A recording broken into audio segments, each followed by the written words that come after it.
Romanos capítulo 5, verso del 1 al 9. Nuestro estudio de Romanos lo hemos titulado, como usted ya debe de saber, lo hemos titulado como, mis hermanos, el poder del Evangelio. Y hemos visto varios aspectos del poder del Evangelio. Ahora, para poder entender Romanos 5 del 1 al 9, hermano, este pasaje tiene que ser definitivamente entendido en base al capítulo 4 de Romanos. Es sumamente importante que entendamos que lo que Pablo escribe en capítulo 5 lo está diciendo en base al capítulo 4. Es muy importante porque así podemos entender las cosas en todo su esplendor. En el capítulo 4 aprendimos acerca de Abraham. Abraham caminó por fe, Dios le llamó, Abraham obedeció y comenzó a caminar por fe. Una vida que no solamente sería significativa para él y su familia, sino también sería significativa para todos el mundo. Quiero que vaya conmigo al capítulo 4, verso 22. Nos dice algo importante acerca de Abraham. En capítulo 4 y sobre todo al final nos declara la vida de Abraham, cómo Abraham vivió una vida de fe. Y luego en el versículo 22 nos dice algo muy importante. Por lo cual también su fe, o sea Abraham, la fe de Abraham le fue contada por justicia. Verso 23. Y no solamente con respecto a él se escribió que le fue contada. En otras palabras, no solamente Abraham es el único que ha sido justificado por la fe, sino también, verso 24, el Señor dijo eso con respecto a quién, hermanos. No los oigo, con respecto a... Nosotros también hemos sido justificados por la fe. La experiencia de Abraham de caminar con fe no solamente es para Abraham, es para cada uno que tiene el privilegio de haber creído en Cristo Jesús. Estamos hablando del poder del Evangelio, un poder absolutamente necesario. Pablo ya lo estableció. Un poder que nos justifica. Lo que nosotros no podíamos hacer, el Señor lo hizo por nosotros. Nuestro Señor nos justificó, o sea, nos ha declarado justos. La gloria sea para el Señor. Vimos dos claras figuras en el capítulo 3 de lo que es la justificación. Vimos la figura de la redención, pagar el precio de la libertad de alguien más. Y Cristo pagó el precio por nuestra libertad. Y además vimos la palabra propiciación, que es cubrir los pecados con sangre. El Señor cubrió nuestros pecados con su sangre cuando estábamos destituidos de la gloria de Dios. La deuda está pagada. Cristo Jesús perdonó y pagó nuestros pecados gracias al Señor por su gracia. Cuando Abraham creyó a Dios, él fue justificado.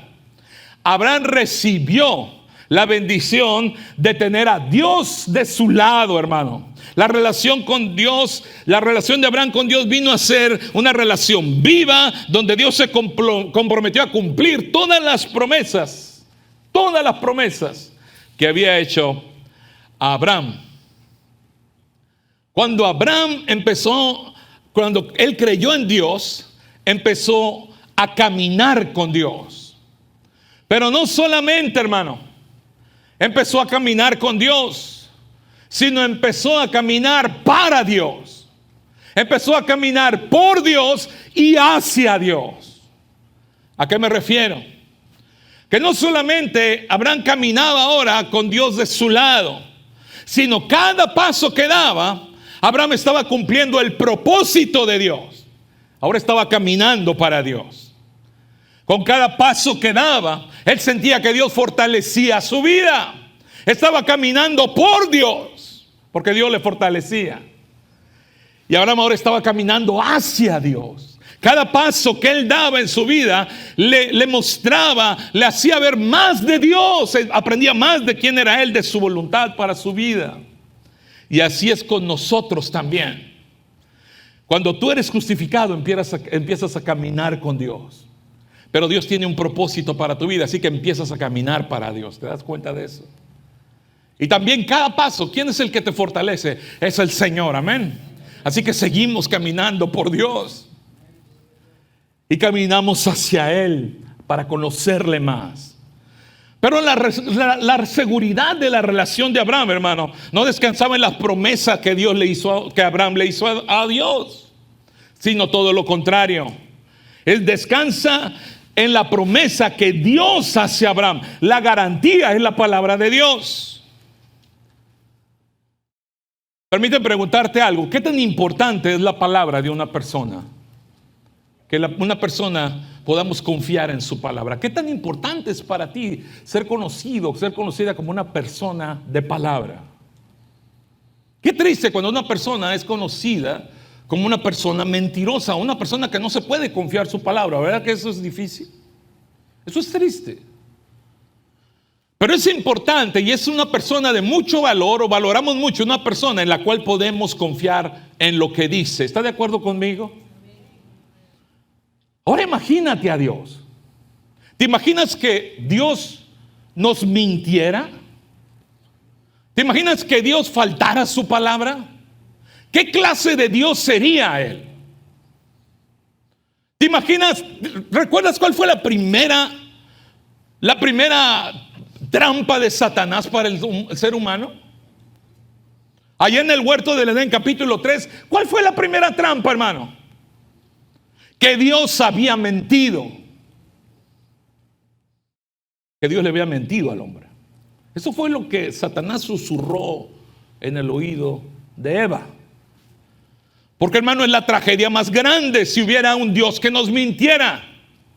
Pero la gloria sea para el Señor, que adoramos a un Dios que cumple sus promesas. Su palabra es fiel y su palabra es verdad. Siempre. Y podemos confiar en Él.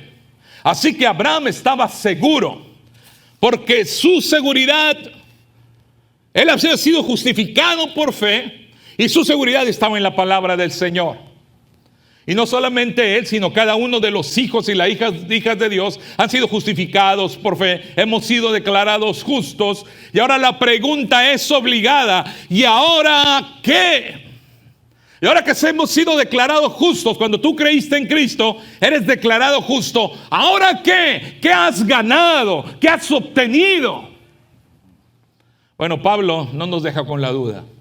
Y recuerde, todo lo que va a decir Pablo se relaciona con Abraham. Abraham es el modelo. La vida de Abraham, que vivió por fe y Dios caminó Abraham con Dios. Toda esa vida de Abraham es el modelo que Pablo toma para decir lo siguiente. Ve el capítulo 5, verso 1. Nos va a decir 6 cosas. Pablo nos va a decir 6 cosas que son resultado, hermano. Resultado de ser justificados. ¿Cuántos han creído en Cristo Jesús? Levante la mano.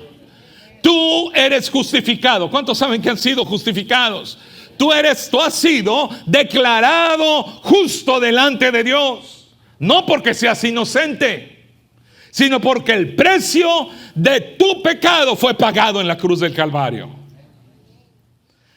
Y eso nos trae resultados preciosos. Ve el capítulo 5, verso 1.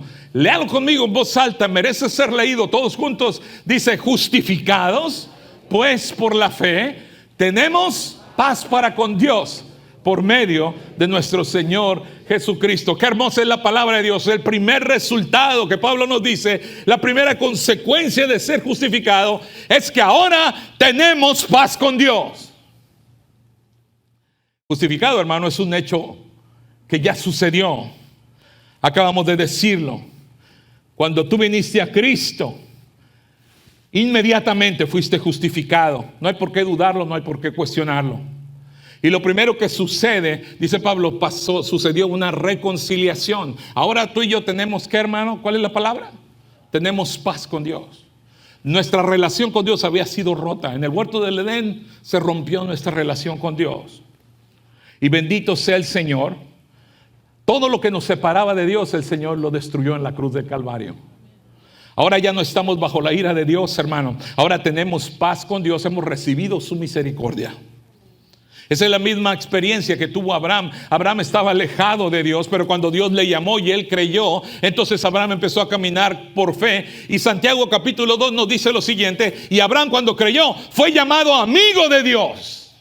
No enemigo, amigo de Dios. Y es lo mismo que nosotros hemos obtenido. Justificados pues por la fe. Ahora que, hermano, tenemos paz para con Dios por medio de nuestro Señor Jesucristo. Ya no somos enemigos. Hemos sido reconciliados con Dios. Ahora Pablo, hermano, ese tema de la reconciliación es un tema favorito para el apóstol Pablo. Él habla de reconciliación en varias de sus cartas. Así que va a hablar grandemente de la reconciliación a partir de capítulo 10. De versículo 10, disculpe, de capítulo 5 de Romanos. Lo siguiente que vamos a hablar va a ser más detalladamente de la reconciliación. Pero quiero que vea lo siguiente que Pablo dice que obtuvimos con justificación. Verso 2. Dice verso 2, por quien también tenemos, ¿qué, hermano? Tenemos entrada por la fe a esta gracia en la cual estamos. ¿Cómo estamos en esta gracia?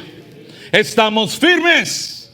Hemos entrado a la gracia de Dios. Este es un lugar de privilegio y estás seguro, estás segura, hermana. Es un lugar seguro para ti, es la gracia de Dios. Primeramente, porque es gracia, es un lugar que no nos merecemos estar. ¿Cuántos saben eso? Yo no me merezco estar en la gracia de Dios. No nos merecemos. Si no lo mereciéramos, no sería gracia. Y segundo, es un lugar firme. ¿Notaste? Es un lugar firme. ¿Por qué está firme? Porque era firme el pacto de Abraham. Porque descansaba en qué, hermano, en la palabra de Dios, en sus promesas. Tu lugar en la gracia de Dios es firme porque descansa en las promesas de Dios, no en tu propio esfuerzo.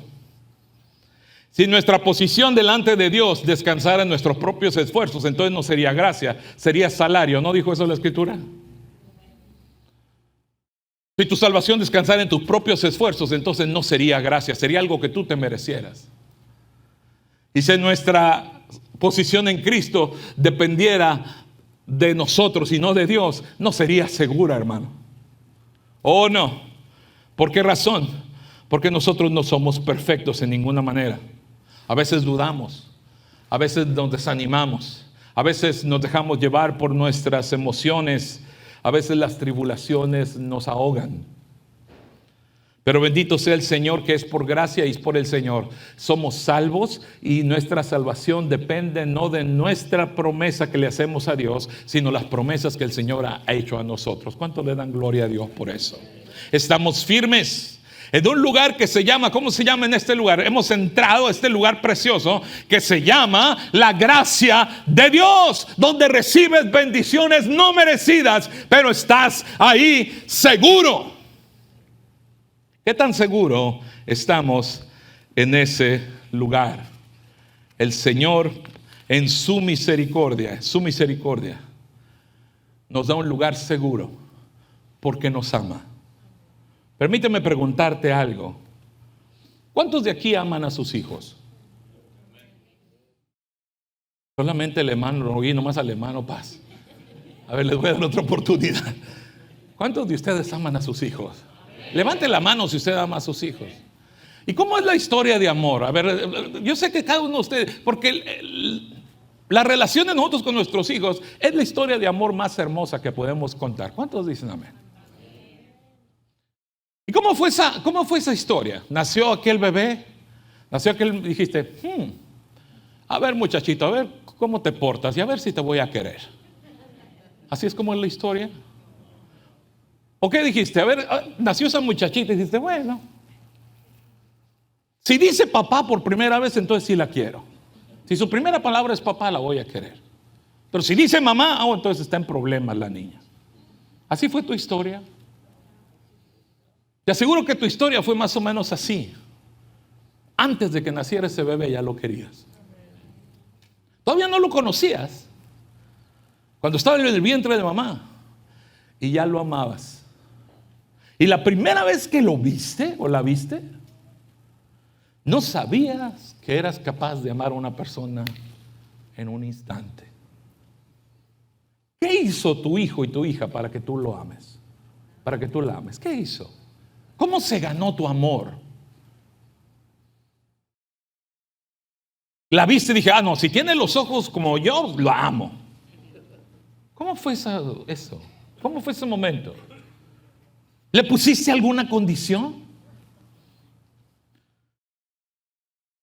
Hermano, el amor que nosotros tenemos por nuestros hijos es la muestra más clara que tenemos aquí delante de nosotros de lo que es amor verdadero en nuestro contexto humano. Amor del bueno. Amor que nosotros podemos experimentar y vemos todos los días. ¿Y cuándo vas a dejar de amar a tus hijos? ¿Cuándo? Jamás. ¿Estás de acuerdo conmigo? Vamos a amar a nuestros hijos toda la vida, hermano. Y aún después de la vida. Esta relación con nuestros hijos está firme. Es segura. ¿Y sabe por qué, hermano? Porque está basada en una realidad.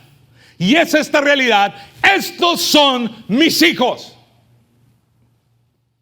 ¿Cómo podemos a veces pensar de que Dios nos va a desechar? ¿Cómo podemos pensar y tratar de pensar, ¿será segura mi salvación? Hermano, Dios te ama y eres su hijo. El amor de Dios está basado en esta realidad. Es firme, es seguro, porque Dios ha extendido su misericordia y Él nos ama. Así que estamos, dice el verso, vean una vez más el verso, tenemos entrada por la fe en esta gracia en la cual estamos, ¿qué, hermano? Estamos parados en tierra firme. Es el amor bendito de Dios. Así que porque estábamos parados en gracia, entonces ahora tenemos, dice Pablo al final del verso, y nos gloriamos en qué, hermano? En la esperanza de qué. ¿Te acuerdas lo que dice Romanos 3:23? Quiero que lo compares con este verso. ¿Alguien recuerda Romanos 3:23? ¿Por cuanto qué? Por cuanto todos pecaron y están destituidos de qué. Ahora que eres justificado, estábamos destituidos de la gloria de Dios, pero ahora que eres justificado, ahora tienes la esperanza de la gloria de Dios. Fuiste justificado, ahora has sido reconciliado, ahora tienes entrada a esta gracia y ahora puedes alabar el nombre del Señor porque tienes un futuro glorioso. Te espera la gloria de Dios. El poder del Evangelio nos justifica.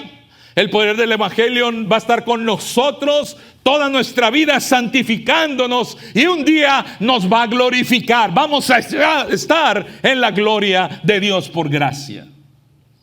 Sin Cristo estábamos destituidos de la gloria de Dios, pero ahora es nuestra esperanza, la gloria de Dios. Pero mientras llega ese momento de estar en su presencia, de ver al Señor cara a cara, vamos a seguir en esta vida. Y esta vida no es un camino sencillo. El Señor nunca nos garantizó que la vida cristiana no fue un camino sencillo, es un camino sencillo. De hecho, la vida de Abraham nos muestra, recuerda, es el modelo, que la vida de Abraham tampoco fue un camino sencillo. Abraham a veces dudó, Abraham a veces se alejó en lugar de caminar con Dios, quiso volver a caminar por su propio camino. Pero Dios, porque es misericordioso, entonces Dios lo trajo de regreso a sus caminos y Abraham aprendió a caminar con Dios. Ahora justificados, ahora tienes otro privilegio muy grande, hermano. Ahora puedes ver tus problemas, tus tribulaciones, los puedes ver como prueba. Como pruebas. Ahora, ¿cuál es la diferencia? Hay muchas personas que dicen, yo tengo problemas porque tengo muy mala suerte. ¿Has escuchado eso?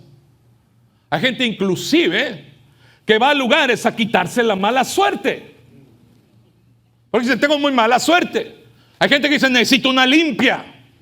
Y van y se pasan un huevo y quién sabe qué tantas cosas. Pero hermano, en Cristo, ahora las tribulaciones y los problemas las relacionamos con el Señor. No son solamente problemas o tribulaciones, son pruebas. Y la palabra prueba en este pasaje también tiene otra traducción y es muy importante. La palabra prueba se puede traducir como evidencia. Ahora quiero que leas el pasaje. Ahora tienes este privilegio, verso 3. Y no solamente esto, dice Pablo, sino que ahora nos gloriamos en ¿qué, hermano? En nuestras tribulaciones, sabiendo que la tribulación, ¿qué produce? Paciencia, hermano. Es eso que sale del cristiano, del corazón del cristiano, cuando pasa por una tribulación y sale victorioso. Su corazón se fortalece, su corazón tiene más paciencia. Y la paciencia, verso 4, produce ¿qué, hermano? La paciencia produce prueba. En otras palabras, cuando pasas por esa cosa difícil que pasaste, por esa tribulación, entonces eres más fuerte, estás fortalecido en fe, y esa tribulación se convierte en evidencia que Dios te ama. ¿Recuerda algún lugar, algún momento en tu vida donde tuviste una tribulación? ¿Ya lo tienes en tu mente? ¿Y verdad que lo recuerdas? Y recuerdas con gratitud al Señor porque el Señor te sacó de allí. ¿Cuántos tienen esa experiencia? ¿Cuántos dicen, yo tuve esta tribulación y Dios me ayudó ahí? Esa tribulación se convirtió en evidencia, me estoy explicando. Esa tribulación se convirtió en prueba de que Dios está contigo. Y esa evidencia que produce, la prueba produce ¿qué, hermano? Produce esperanza. Verso 5, y la esperanza jamás nos avergüenza. La paciencia produce prueba. La palabra prueba es evidencia. Y hermano, es precioso. Como la versión de las Américas traduce eso como carácter probado. Estamos en gracia. Estamos en este lugar de privilegio. Y el Señor, en este lugar que estamos ahora, sabemos y entendemos que las tribulaciones no son porque tenemos mala suerte o simplemente porque nos va mal. Cuando tenemos una tribulación, entendemos que Dios tiene un propósito para nuestras vidas. Y Dios tiene un propósito para esa tribulación, para hacer algo con nosotros y fortalecer nuestra fe. En Cristo las tribulaciones se convierten en prueba y la prueba en esperanza. Esperanza que produce, la esperanza es estabilidad de poder ver más allá de mis circunstancias. La esperanza no ve lo oscuro de la noche. La esperanza espera el amanecer. La esperanza no mira lo fuerte de la tormenta, sino que la esperanza pone su vista en aquel que puede callar a los vientos con su voz. Así que, hermano, la esperanza no avergüenza. ¿Por qué la esperanza no avergüenza? Primero, porque dice Pablo, yo no me avergüenzo del evangelio. Porque es poder de Dios. Así que si no nos avergonzamos del evangelio, tampoco nos avergonzamos de lo que el evangelio produce, y eso es esperanza en nuestros corazones.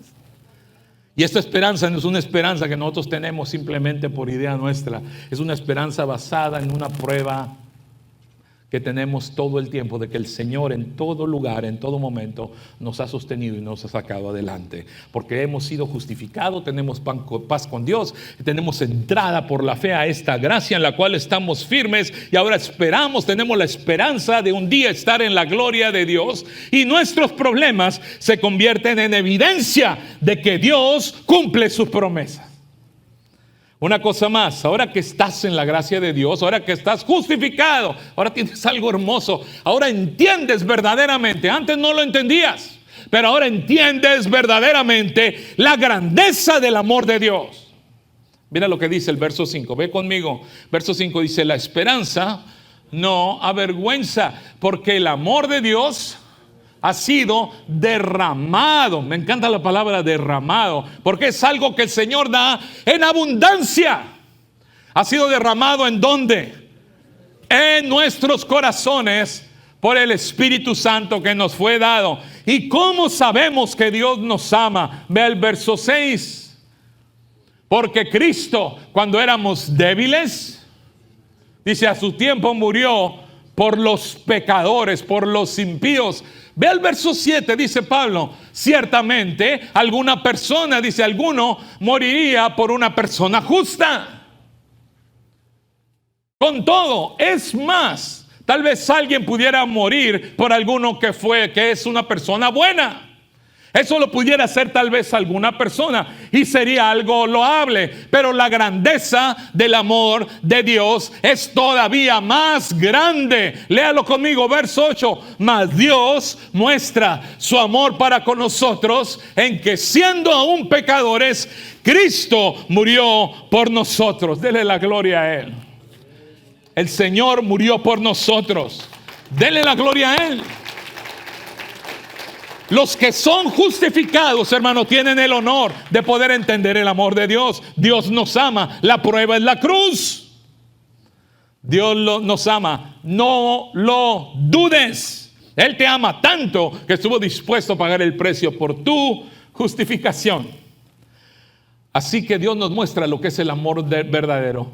Y estamos en Cristo, estamos justificados y entendemos el amor verdadero. ¿Cuántos dicen amén? Es fácil decir te amo. Son solamente 2 palabras. Te amo. Y es fácil decirlo. Pero muchas personas dicen te amo y no entienden lo que es el verdadero amor. El modelo es el Señor. Amén. ¿Cómo nos amó el Señor?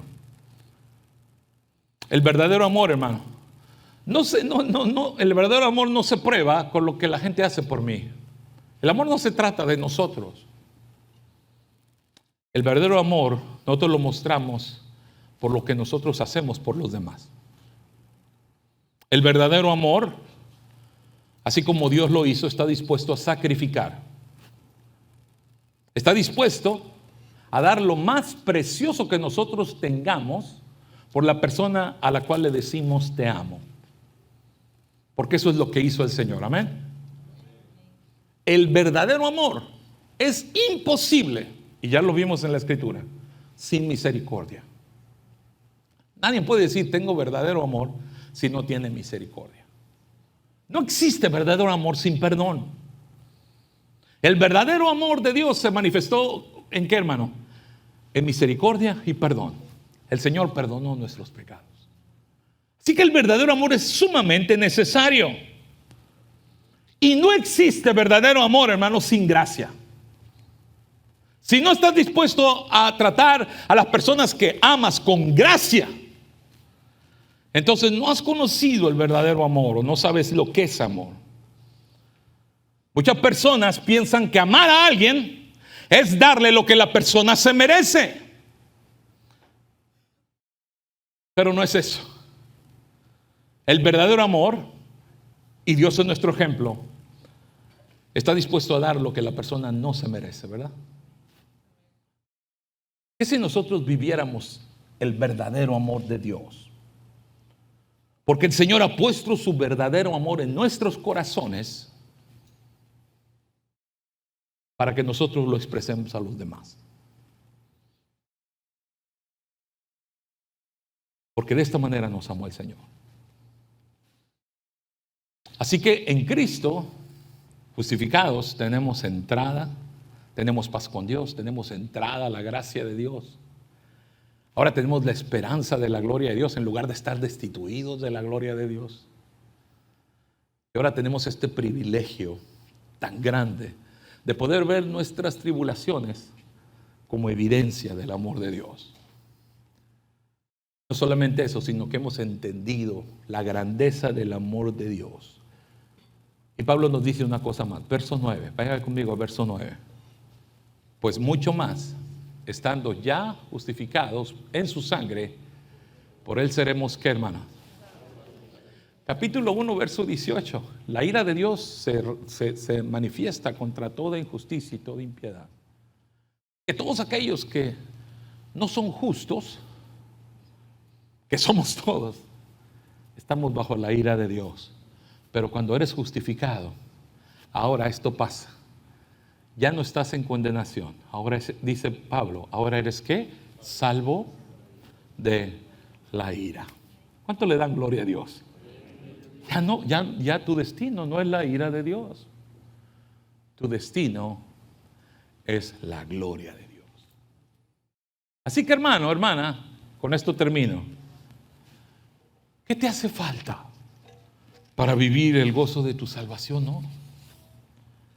A veces la situación las situaciones que vivimos nos agobian tanto.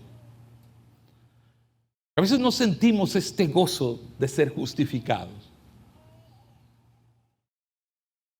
A veces las mentiras que Satanás pone en nuestra mente y nuestro corazón tienen más peso que las verdades que ahorita estamos compartiendo y hablando y leyendo juntos en la palabra de Dios. Hermano, no te falta nada, hermana, no te falta nada para vivir gozoso de quién eres en Cristo.